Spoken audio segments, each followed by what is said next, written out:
The 80s was a really wild time, and if you weren't there, you may not understand some of the things that we were really excited about, like being able to play arcade games in our living room in the Atari 2600 was amazing until we got the NES. We're going to take a look at 3 different games from the Atari 2600 to the NES and kind of compare and see how they look, because for a lot of us, these were the 2 things that did battle in our living room. Starting off first above me, this was Donkey Kong. And we loved it. We thought this looked great and amazing and loved everything about it. And then we got the NES version, which, yeah, it's a lot better. Man, what a difference this is. This seems arcade accurate on the NES. Actually, technically, this is my Famicom version of it, the Japanese version of the NES. But look how much better this is. This was a game changer. But we're not done. Okay, that was pretty dramatic. What about up above me? Can you name this game? Most people don't realize unless they actually see the title up there.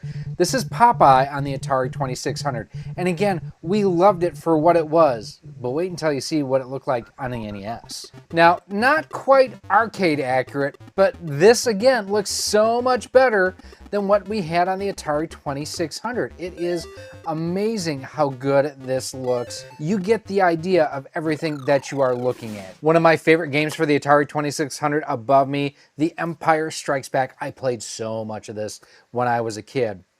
And then we got this version for the NES. And this thing looks fantastic compared to what we got.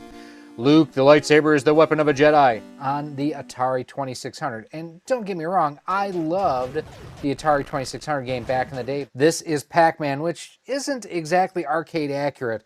And before we talk about the upgrade that was the Atari version on Nintendo, yes, that's Tengen, who basically was Atari. One of the other big upgrades was simply being able to go from black and white from a little 13-inch TV that I had gotten from my Scouts to full color. But let's take a look at this on the NES. And finally, Pac-Man from Tengen, aka Atari.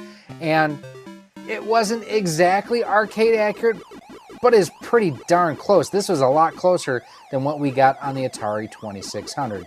When people talk about generational leaps as far as console generations, I mean, these two are technically part of the same generation. As it may be hard to believe, but the Atari 2600 is an 8-bit system.